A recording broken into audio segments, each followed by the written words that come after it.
नमस्कार, मैं हूं यतेंद्र शर्मा और इंडियन न्यूज़ 18 इंडिया में आपका हार्दिक स्वागत है। और अब हम आ गए हैं गोरखपुर की धरती पर। आज प्रधानमंत्री मोदी 3 बड़ी परियोजनाओं की शुरुआत करेंगे। 3 बड़ी परियोजनाएं जो पूर्वी उत्तर प्रदेश की तस्वीर बदलने का काम करेंगी। इन बड़ी परियोजनाओं में सबसे अहम है खाद कारखाना, यानी कि जो प्लांट खाद बनाने का बनेगा, वो दावा किया जा रहा है कि देश का सबसे बड़ा प्लांट होगा। करीब 8,600 करोड़ की लागत से ये कारखाना रिकॉर्ड समय में बनकर तैयार हुआ है। इससे पहले प्रधानमंत्री मोदी एक बड़ी जनसभा को संबोधित करेंगे, उसकी तैयारियां मैं आपको दिखा देता हूं। ये जगह जगह पर इस तरह के द्वार बनाए गए हैं जहां प्रधानमंत्री मोदी का स्वागत करने के लिए केवल गोरखपुर ही नहीं, पूरे पूर्वी उत्तर प्रदेश की जनता उनका स्वागत करेगी, उनको सुनने आएगी, उनका प्रधानमंत्री मोदी का संबोधन होगा। आप देख सकते हैं कि बड़े स्तर पर तैयारियां की गई हैं। लाखों की संख्या में लोग उनको सुनने आएंगे, क्योंकि 3 बड़ी परियोजनाएं जिसमें खाद कारखाना, अखिल भारतीय आयुर्विज्ञान संस्थान और रीजनल मेडिकल रिसर्च सेंटर, यानी कि 100 अरब रुपए का बड़ा निवेश जो दावा किया जा रहा है। पूर्वी उत्तर प्रदेश में अब तक राज्य सरकार और केंद्र सरकार, यानी कि योगी सरकार और मोदी सरकार का अब तक का सबसे बड़ा निवेश, अभी तक की सभी सरकारों को देखें तो सबसे बड़ा निवेश करीब 10,000 करोड़ रुपए का किया गया है इन 3 परियोजनाओं में। करीब 112 एकड़ में एम्स का निर्माण किया गया है और करीब 600 एकड़ में खाद कारखाना तैयार किया गया है। खाद कारखाना लगभग 8,600 करोड़ की लागत से रिकॉर्ड समय में, यानी कि 46 महीने में बनकर तैयार हुआ है। 22 जुलाई 2016 को, यानी करीबन 26 साल के बाद इसका शिलान्यास, जो प्रधानमंत्री मोदी का विजन है उससे प्रेरणा लेकर योगी सरकार ने इसकी शुरुआत की। क्योंकि तमाम सरकारें आई, जो मुख्यमंत्री योगी का दावा और आरोप भी लगाए कि तब पिछली जो सरकारें हैं उन्होंने दावे बहुत किए, लेकिन वो दावे वोट बैंक के चलते पूरे नहीं किए गए। लेकिन प्रधानमंत्री मोदी के विजन से उन्होंने प्रेरणा ली और 26 साल के बाद उस विजन की शुरुआत की। और अब 31 साल के बाद वो सपना पूरा होने जा रहा है, जो पिछली सरकार की नाकामियों के नाकारेपन की वजह से पूरा नहीं। उसका ये मुख्यमंत्री योगी ने आरोप लगाया। इसके साथ ही एम्स, जो गोरखपुर, जो पूर्वी उत्तर प्रदेश की तस्वीर बदलेगा, जो साथ में केवल पूर्वी उत्तर प्रदेश नहीं, बिहार, झारखंड और यहाँ तक कि जो पड़ोसी देश है नेपाल, उसके लोगों को भी पूरा इसका फायदा मिलेगा। 9,600 करोड़ की लागत से बनी गोरखपुर का एम्स अस्पताल समेत फर्टिलाइजर प्लांट और आईसीएमआर के लैब का लोकार्पण करने के लिए प्रधानमंत्री नरेंद्र मोदी दोपहर 1 बजे के आसपास गोरखपुर पहुंचेंगे। मैं इस वक्त उसी मंच के सामने मौजूद हूं जहां से प्रधानमंत्री नरेंद्र मोदी और मुख्यमंत्री योगी आदित्यनाथ लोगों को संबोधित करेंगे। आप देख सकते हैं पूरी तरीके से मंच तैयार है, सुरक्षा के इंतजाम यहाँ पर देखे जा रहे हैं। एसपीजी के जवान जो हैं वो इस वक्त मंच पर मौजूद है। दूसरी एक और तस्वीर हम आपको दिखाना चाहेंगे कि किस तरीके से जो लोकल पुलिस है वो मुस्तैद है। यहाँ पर आप देख सकते हैं तस्वीरों में लोकल पुलिस इस वक्त सुरक्षा के जायजे ले रही है। और ये जो आप बैरिकेटिंग देख सकते हैं, ये जो ग्राउंड है काफ़ी बड़ा है। बड़ा इसलिए है क्योंकि प्रधानमंत्री नरेंद्र मोदी को सुनने के लिए लोकल स्थानीय लोग काफ़ी दूर दूर से पहुँचते हैं। और गोरखपुर में आज 9,600 करोड़ की लागत से 3 प्रोजेक्ट का निर्माण किया गया। सबसे पहला जो फर्टिलाइजर प्लांट है 8,000 करोड़ से ज़्यादा की लागत में तैयार किया गया। इसके अलावा जो दूसरा बड़ा प्रोजेक्ट है वो एम्स अस्पताल गोरखपुर में जो बना है 1,000 करोड़ से ज़्यादा की लागत में तैयार हुआ है। और इसके अलावा आईसीएमआर की लैबोरेटरी, इन तीनों का लोकार्पण करेंगे प्रधानमंत्री नरेंद्र मोदी, जो दोपहर 1 बजे के आसपास गोरखपुर में पहुंचेंगे। इस वक्त हम मौजूद हैं उसी फर्टिलाइजर प्लांट में, जिस फर्टिलाइजर प्लांट का उद्घाटन यानी देश को समर्पित प्रधानमंत्री नरेंद्र मोदी करने वाले हैं 7 दिसंबर के दिन। मैं सबसे पहले तो आपको तस्वीरें दिखा दूं। ये है देश का सबसे बड़ा यूरिया फर्टिलाइजर प्लांट, यानी जो अन्नदाताओं को खाद चाहिए होता है वो खाद वो यहाँ से सीधे ले पाएंगे, एमआरपी के जरिए ले पाएंगे। यानी ब्लैक मार्केटिंग पर पूरी तरीके से रोक लग जाएगी। पूर्वांचल के अन्नदाता खास तौर पर यहाँ पर आ सकेंगे। गोरखपुर में इसका निर्माण किया गया है और 22 जुलाई 2016 में इस फर्टिलाइजर प्लांट का शिलान्यास प्रधानमंत्री नरेंद्र मोदी ने किया था और उसके बाद ये बनकर तैयार हो गया है 46 महीने के अंदर। हमारे साथ यहाँ पर अरुण गुप्ता जी यहाँ पर मौजूद हैं, एमडी हैं। क्या क्या खासियत है सर?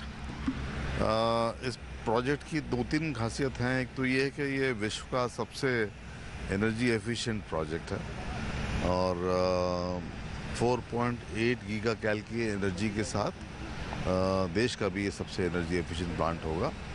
और इसके अलावा ये जो प्रिल टावर पीछे देख रहे हैं, इसकी हाइट विश्व में सबसे ऊंचा है। प्रिल टावर मतलब आप वो बता रहे हैं? प्रिल टावर वो जो इस पर लाल रंग की वो दिख जी, जो लाल रंग की जो धुएं अभी निकल रहे हैं, स्मोक जो जी जी जी जी, तो वो सबसे ऊंचा है विश्व का। तो उससे ऊंचा करने से यूरिया की क्वालिटी अच्छी हो जाती है। यूरिया की क्वालिटी अच्छी हो जाती है। पर्यावरण के दृष्टिकोण से भी इसको बहुत कुछ देखकर, एनजीटी के जिस तरीके से आदेश थे बहुत कुछ देखकर इसका निर्माण किया गया। यानी इस प्लांट से कोई भी एक बूंद पानी या CO2 बाहर नहीं जाएगा। जी जी, इस प्लांट को जैसे हमने ब्लास्ट प्रूफ CCR बनाया है सेफ्टी के पॉइंट ऑफ व्यू से, और ज़ीरो लिक्विड डिस्चार्ज हमने कमिट किया है। तो हमारे यहाँ से कोई भी एफ्लुएंट या कोई ख़राब पानी या एक भी बूंद बाहर नहीं जाएगी। देश का सबसे बड़ा खाद कारखाना आज प्रधानमंत्री मोदी जनता को, खासकर किसानों को समर्पित करेंगे। और किसानों के लिए इस वजह से भी ये महत्वपूर्ण है क्योंकि खाद तो पर्याप्त मात्रा में मिलेगी। 12 लाख मीट्रिक टन का उत्पादन इस खाद कारखाने से किया जाएगा, लेकिन किसानों को ये समय पर मिलेगा और साथ ही जल्द से जल्द मिलेगा, ये दावा यहाँ पर किया जा रहा है। और इसके साथ इस खाद कारखाने में जो भी उत्पादन होगा उस पर नज़र रखने के लिए, उसके प्रोडक्शन पर नज़र रखने के लिए एक हाईटेक कंट्रोल रूम भी तैयार किया गया है। 7 दिसंबर को प्रधानमंत्री नरेंद्र मोदी उत्तर प्रदेश के पूर्वांचल वासियों को बड़ा सौगात देने वाले हैं। फर्टिलाइजर प्लांट का उद्घाटन करेंगे गोरखपुर में। मैं इस वक्त उसी फर्टिलाइजर प्लांट के कंट्रोल रूम में मौजूद हूं। मैं आपको सीधी तस्वीरें दिखा रहा हूं और ये सीधी तस्वीरें आप देख सकते हैं। ये फर्टिलाइजर प्लांट का कंट्रोल रूम है, यानी जो प्लांट है जिसमें हजारों लोग काम करेंगे और जो उसके इक्विपमेंट है, जो मशीनें हैं, वो सीधे यहाँ से उनको देखा जा सकता है। और सीधे हमारे साथ यहाँ पर जो लोग यहाँ पर काम कर रहे हैं वो इंजीनियर्स हैं। यहाँ पर हम इन इंजीनियर से यहाँ पर बात करने की कोशिश करेंगे कि किस तरीके से इस प्लांट में यहाँ पर काम हो रहा है। मुझे ये बताइए, काम क्या करती हैं आप, मतलब किस तरीके से ये काम होता है यहाँ? सर बेसिकली यहाँ पर आपको कंट्रोल रूम में जो भी प्लांट है, जो पूरा अमोनिया प्लांट है, जो बाहर की, जब आप आए होंगे तो जो प्लांट देखा होगा आपने, उसका एक रेप्लिका आप यहाँ देखेंगे। सारे सेक्शन का रेप्लिका है और वहाँ उस प्रोसेस में क्या पैरामीटर्स हैं उसकी मॉनिटरिंग है और कंट्रोलिंग भी है। अगर उस प्रोसेस पैरामीटर में कोई वेरिएशन होता है, जो हमारे डिज़ायर्ड पैरामीटर्स हैं, अगर उनसे कुछ वेरिएशन होता है तो हम एक्शन लेते हैं।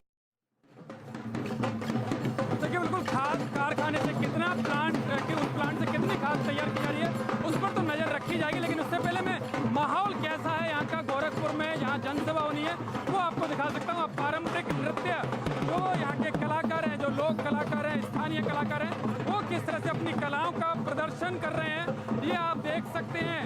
जो गोरखपुर के और आसपास के इलाकों के कलाकार आए हैं प्रधानमंत्री मोदी के स्वागत के लिए, वो आप देखिए कि अपनी कलाओं का प्रदर्शन कर रहे हैं। ये अलग अलग कलाकार हैं जो अपनी वाद्य यंत्रों के साथ अपने जो स्थानीय जो उनके शस्त्र हैं, उनकी जो कलाएं हैं, उनकी जो विद्याएं, वो आप यहाँ पर देख सकते हैं। पूरे गोरखपुर को प्रधानमंत्री मोदी के लिए खास तौर से तैयार किया गया है। ये इधर जो इनका बहुत प्रसिद्ध जो घोड़ा डांस है, वो उसके भी कलाकार यहाँ पर आए हुए हैं और लगातार अपनी कलाओं का प्रदर्शन कर रहे हैं। यानी कि पूरा सांस्कृतिक टच भी गोरखपुर की धरती पर दिया गया है। प्रधानमंत्री मोदी के स्वागत के लिए तमाम कलाकार तैयार हैं। प्रधानमंत्री मोदी और खासकर जो जनता जनार्दन यहाँ पर आएगी, उसको अपनी कला से परिचित कराने के लिए ये पूरा माहौल तैयार किया गया है, जो मैं न्यूज़ 18 इंडिया के दर्शकों को दिखा रहा हूँ कि किस तरह से तैयारियां यहाँ पर प्रधानमंत्री मोदी की जनसभा के लिए की गई है। क्योंकि एक 3 बड़ी परियोजनाएं, खाद कारखाना, एम्स और रीजनल मेडिकल रिसर्च सेंटर। क्योंकि रिसर्च सेंटर इसलिए भी जरूरी है क्योंकि जिस तरह से जो कई सालों में 50,000 बच्चे उसका असमय काल का शिकार हुए, अब वो ना हो उसके लिए काफ़ी बड़ी राहत इस रिसर्च सेंटर के द्वारा हाई टेक्निक लैब तैयार की गई है, वो यहाँ पर तैयार की गई है। मेरे ये आप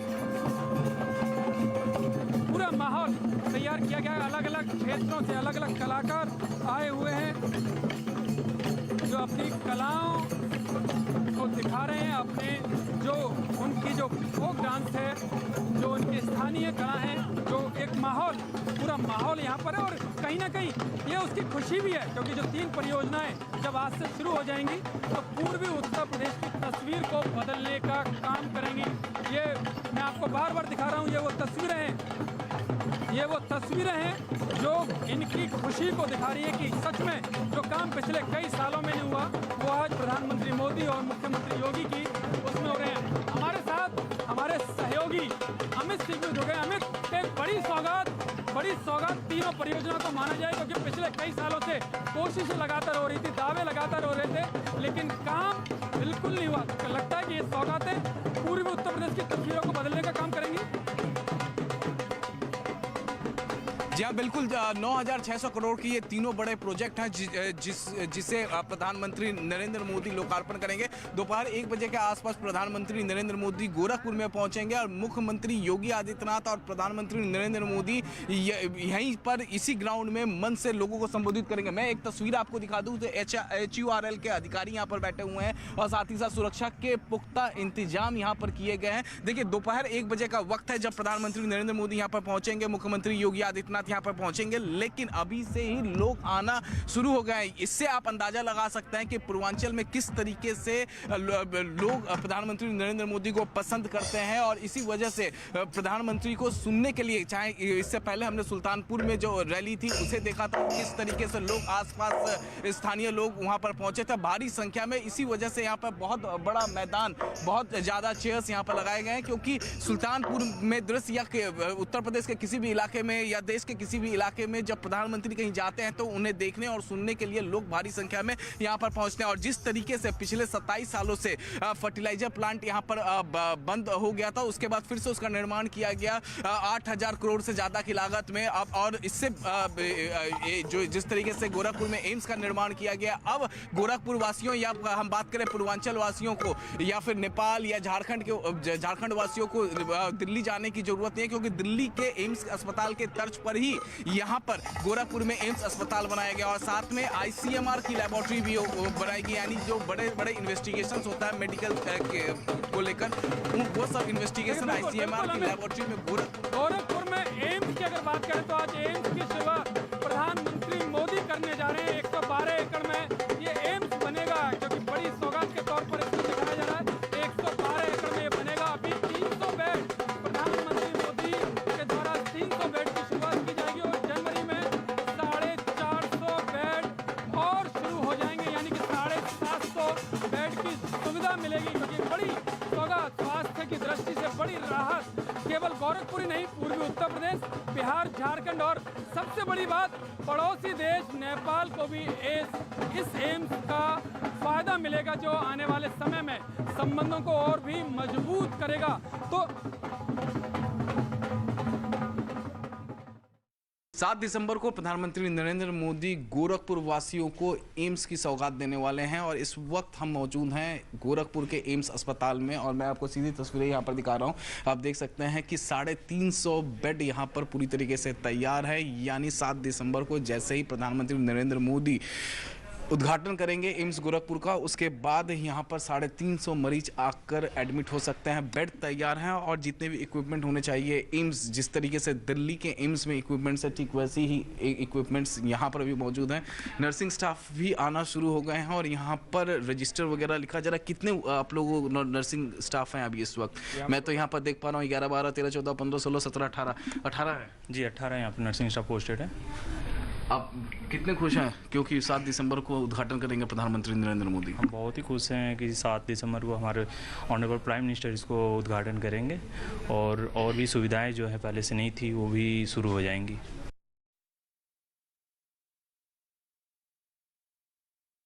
1000 करोड़ से ज्यादा की लागत से गोरखपुर का एम्स अस्पताल बनकर तैयार है। मैं इस वक्त ऑपरेशन थिएटर के अंदर मौजूद हूं और यहां पर देखिए तमाम इक्विपमेंट्स जो हैं ऑपरेशन थिएटर के अंदर मौजूद हैं, जो ऑपरेशन करने के वक्त काम आते हैं, वो इक्विपमेंट्स यहां पर मौजूद हैं। तो गोरखपुर का एम्स अस्पताल बिल्कुल तैयार है और प्रधानमंत्री नरेंद्र मोदी इसको 7 दिसंबर को उद्घाटन करेंगे। दूसरी तरफ यहाँ पर देखिए पूरे इलेक्ट्रॉनिक डिवाइसेस वगैरह यहाँ पर तैयार कर लिए गए हैं और जो डॉक्टर्स हैं, डॉक्टर्स भी इस वक्त एम्स अस्पताल में डिप्यूट कर दिए गए हैं। और जैसे ही 7 तारीख को प्रधानमंत्री नरेंद्र मोदी एम्स अस्पताल का उद्घाटन कर देंगे, उसके बाद इस अस्पताल का लाभ गोरखपुर वासी, पूर्वांचल वासी समेत उत्तर प्रदेश के सभी लोग इसका इस्तेमाल कर पाएंगे। जो लोग गोरखपुर या पूर्वांचल से सीधे अपना इलाज कराने के लिए दिल्ली जाते थे, अब उन्हें दिल्ली जाने की आवश्यकता नहीं है, क्योंकि एम्स अब गोरखपुर में खुल चुका है। उनका इलाज गोरखपुर में हो सकता है, ठीक वैसा ही इलाज जैसा कि दिल्ली एम्स में होता था। इस वक्त हम मौजूद हैं गोरखपुर के एम्स अस्पताल के अंदर और प्रधानमंत्री नरेंद्र मोदी 7 दिसंबर को इसका उद्घाटन करने वाले हैं। जिस तरीके से दिल्ली के एम्स अस्पताल के अंदर एक इमरजेंसी ऑपरेशन थिएटर यानी ओटी बनाया गया था, ठीक वैसे ही गोरखपुर के एम्स में भी दिल्ली के ही तर्ज पर यहाँ पर भी वार्ड के एकदम फर्स्ट फ्लोर पे इमरजेंसी ऑपरेशन थिएटर बनाया गया। यानी कोई मरीज अगर आता है तुरंत उसको ऑपरेट करना है तो उसको ऑपरेट यहाँ पर किया जा सकता है। मैं आपको तस्वीरों के जरिए यहाँ पर दिखाने की कोशिश करता हूँ। यहाँ पर देखिए ये इमरजेंसी ऑपरेशन थिएटर है और यहाँ पर तुरंत कोई मरीज आता है, कोई एक्सीडेंट जिसका हुआ होता है, किसी हादसे का शिकार होता है, तो उसे तुरंत लाकर यहाँ पर ओटी में लाकर ऑपरेशन किया जा सकता है। यहाँ तस्वीरें आप देख सकते हैं, ये बेड लगाया गया है और जो तमाम इक्विपमेंट होते हैं ऑपरेशन थिएटर के अंदर, वो तमाम इक्विपमेंट यहाँ पर अंदर मौजूद है। मैं अपने वीडियो जर्नलिस्ट अखिलेश से बोलूँगा कि एक बार पूरी तस्वीरें आपको इस ऑपरेशन थिएटर के अंदर दिखाए और इसके गेट पे लिखा हुआ भी है, यहाँ पर आप देख सकते हैं कि इमरजेंसी ओटी नंबर 1। दिल्ली के एम्स अस्पताल के तर्ज पर ही गोरखपुर में भी एम्स अस्पताल बनाया गया है और प्रधानमंत्री नरेंद्र मोदी 7 दिसंबर को इसका उद्घाटन करेंगे। प्रधानमंत्री मोदी आज गोरखपुर को 3 बड़ी सौगातें देने वाले हैं। खाद कारखाना और एम्स के अलावा प्रधानमंत्री मोदी ICMR का जो मेडिकल रिसर्च सेंटर है वो भी एक बड़े तोहफे के तौर पर गोरखपुर वासियों को देंगे, जिसका फायदा केवल गोरखपुर ही नहीं पूर्वी उत्तर प्रदेश को मिलेगा।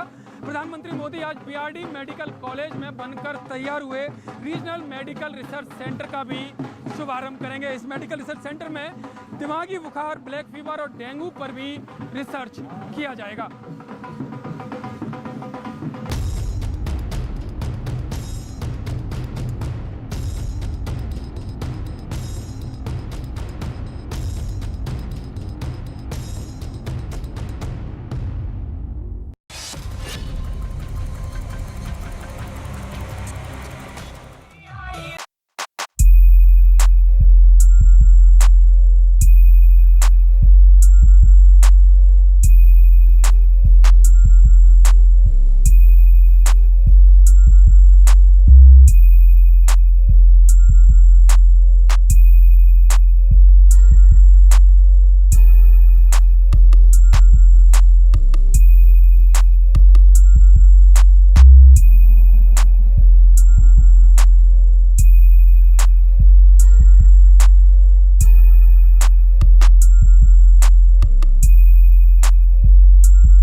पश्चिमी उत्तर प्रदेश हर किसी के लिए खास हो चुका है और ऐसे में हर एक सियासी दल इसी ओर आता हुआ नजर आ रहा है। लेकिन सवाल ये भी है कि क्या अखिलेश और आरएलडी के आने के बाद बीजेपी की मुश्किलें बढ़ेगी, क्योंकि बीजेपी साफ तौर पे कह रही है देखिए हमने विकास के मुद्दे पर चुनाव पहले भी लड़ा था, अब भी लड़ते जा रहे हैं और जिस तरीके से सौगात उत्तर प्रदेश की जनता को पश्चिम उत्तर प्रदेश की जनता को देते हुए नजर आ रहे हैं, उसके बाद बीजेपी पूरी तरीके से आश्वस्त है।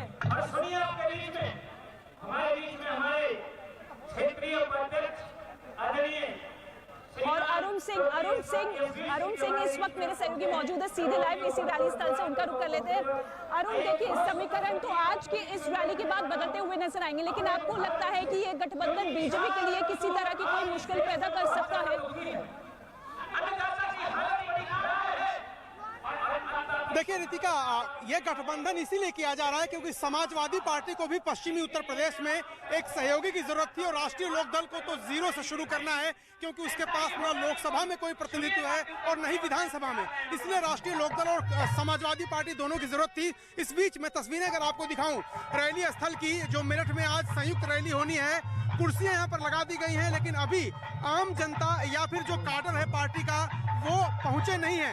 इक्का दुक्का लोग आना शुरू कर दिए हैं, कुछ लोग झंडे बैनर और गन्ने लेकर के यहाँ पर पहुंचे हैं कि पश्चिमी उत्तर प्रदेश में जो राजनीति है वो गन्ने के इर्द गिर्द ही घूमती है। किसान और गन्ना दो ऐसी चीजें हैं जिसके इर्द गिर्द राजनीति घूमती है। लेकिन एक बार मैं तस्वीर आपको दिखाता हूं, देखिए दूसरी तरफ चौधरी अजीत सिंह जिनकी हाल ही में कोरोना काल में मौत हुई थी, उनकी एक तस्वीर है, उनके पिता चौधरी चरण सिंह की तस्वीर है और जयंत चौधरी जो इस समय राष्ट्रीय लोकदल के सर्वेसर्वा हैं, जिनका ये पूरा इलाका है, उनकी तस्वीर लगाई है। इसके अलावा ऊपर आप देखिए तो बैलून के जरिए भी यहाँ पर रैली स्थल पर अपना प्रचार करने की कोशिश यहाँ पर है। और दूसरी तरफ मंच अगर मैं आपको दिखाऊं, मंच पर चौधरी जयंत की पहली तस्वीर है, अखिलेश यादव की दूसरी तस्वीर है, साथ ही साथ महंगाई को लेकर के मुद्दा उठाना है दोनों नेताओं को, इसलिए सिलेंडर की भी तस्वीर लगाई गई। गन्ना आपको दिखेगा चारों तरफ, मंच पर भी लगाया गया। यानी पश्चिमी उत्तर प्रदेश में मुजफ्फरनगर के दंगों के बाद जो जाट मुस्लिम एकता में सेंध लगाई थी बीजेपी ने, और बीजेपी ने 100 की जो इस पूरे इलाके में 100 सीटें मानी जाती है जिसमें से 80 सीटें जीत ली थी। अब कोशिश समाजवादी पार्टी नेता अखिलेश यादव और जयंत चौधरी की है कि ये दोनों मिलकर के ठीक है अरुण, लौटेंगे आपके पास, लेकिन साथ ही आपको ये भी बता दें कि केशव प्रसाद मौर्य जो कि यूपी सरकार में डिप्टी सीएम है, उनका क्या कुछ कहना है, क्योंकि उनका साफ तौर पे कहना है कि देखिए एक बार फिर से सत्ता में तो भारतीय जनता पार्टी आएगी और गठबंधन कोई काम नहीं करने वाला। चाहे श्री अखिलेश यादव जी हों, चाहे श्री जयंत चौधरी जी हों, चाहे श्री राहुल गांधी जी हों, चाहे बहन मायावती जी हों, या जो भी उटकटवा दल वाले तमाम नेता हैं वो हों, वो सारे विरोधी एक होकर के देख चुके हैं, हार चुके हैं।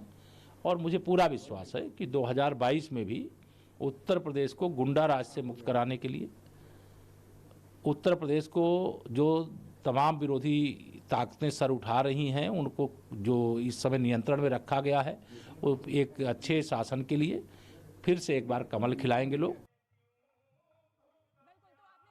कि केशव प्रसाद मौर्य अपनी जीत को लेकर पूरी तरीके से आश्वस्त है और आज एक साथ अखिलेश यादव और जयंत चौधरी एक ही हेलीकॉप्टर में सवार होकर यहाँ पर पहुंचेंगे। अरुण का रुख कर लेते हैं। अरुण, क्या लगता है कि आज इस रैली के जरिए एकता दिखाने की कोशिश तो की जाएगी, लेकिन लगता है कि ये कार्ड इस बार के विधानसभा चुनाव में चल पाएगा, क्योंकि पहले भी हमने देखा था कि गठबंधन खुश हो गया था, लेकिन इस बार ये नए दल क्या कुछ कर पाएंगे?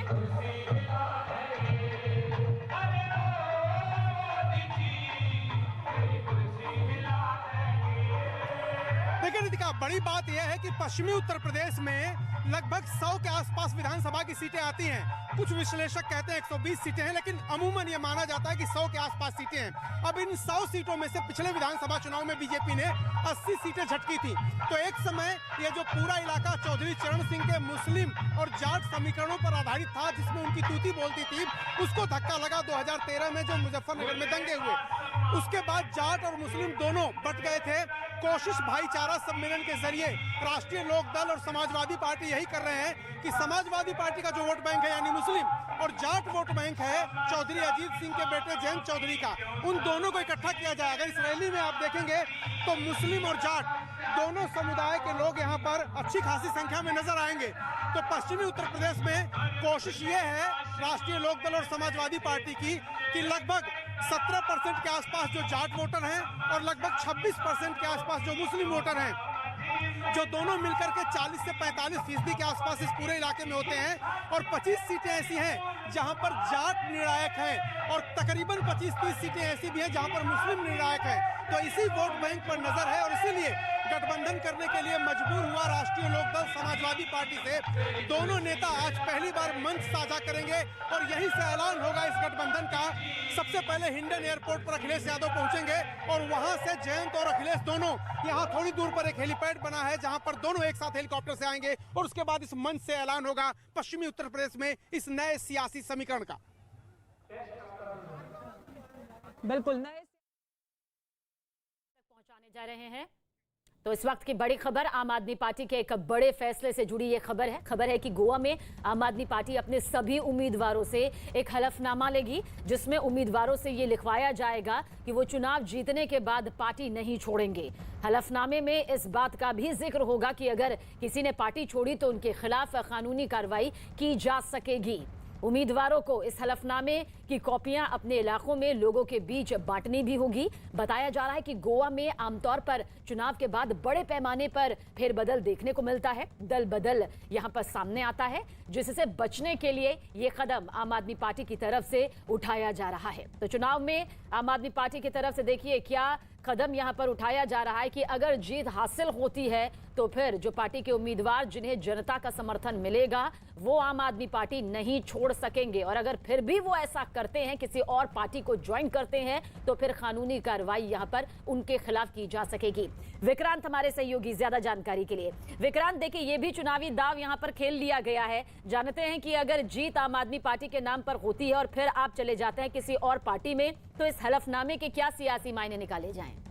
देखिए, आपको सबसे पहले तो सवीना पिछली बार का जो चुनाव नतीजा था वो याद करना पड़ेगा। इस फैसले की पृष्ठभूमि में जाने के लिए कांग्रेस सबसे बड़ी पार्टी बनकर सामने आई थी। उसके 17 विधायक जीते थे, बीजेपी उनसे छोटी पार्टी थी, 13 विधायक थे, लेकिन रातों रात वहां पर बीजेपी की सरकार बनी थी। और इसी कारण अब आम आदमी पार्टी ने थोड़ी सावधानी बरतते हुए ये फैसला किया है कि जिनको भी वो पार्टी की टिकट देगी उन सभी से ये एफिडेविट लिया जाएगा कि चुनाव के बाद वो अपनी पार्टी को नहीं छोड़ेंगे, चाहे कोई भी परिस्थिति रहे। और ये एफिडेविट इस बात के लिए लिया जा रहा है कि अगर वो चुनाव के बाद पार्टी छोड़ते हैं या किसी दूसरी पार्टी में जाते हैं तो उनके खिलाफ कानूनी कार्रवाई की जा सके। अब इसकी कितनी कानूनी वैधता होगी ये कानूनी जानकार बताएंगे, लेकिन पार्टी अपनी तरफ से एक ये मैसेज देने की कोशिश कर रही है जनता को भी कि चुनाव के बाद उनके उम्मीदवार पार्टी नहीं बदलेंगे, यानी पार्टी को वोट देंगे वो उसी पार्टी के साथ रहेंगे। और दूसरा, उम्मीदवारों पर भी एक दबाव बनाने की कोशिश है कि चुनाव के बाद अगर कोई उम्मीदवार जीतता है तो वो पार्टी बदलने के बारे में ना सोचे, क्योंकि दल बदल के चलते यहां पर जीत रही पार्टी को भी नुकसान झेलना पड़ता रहा है।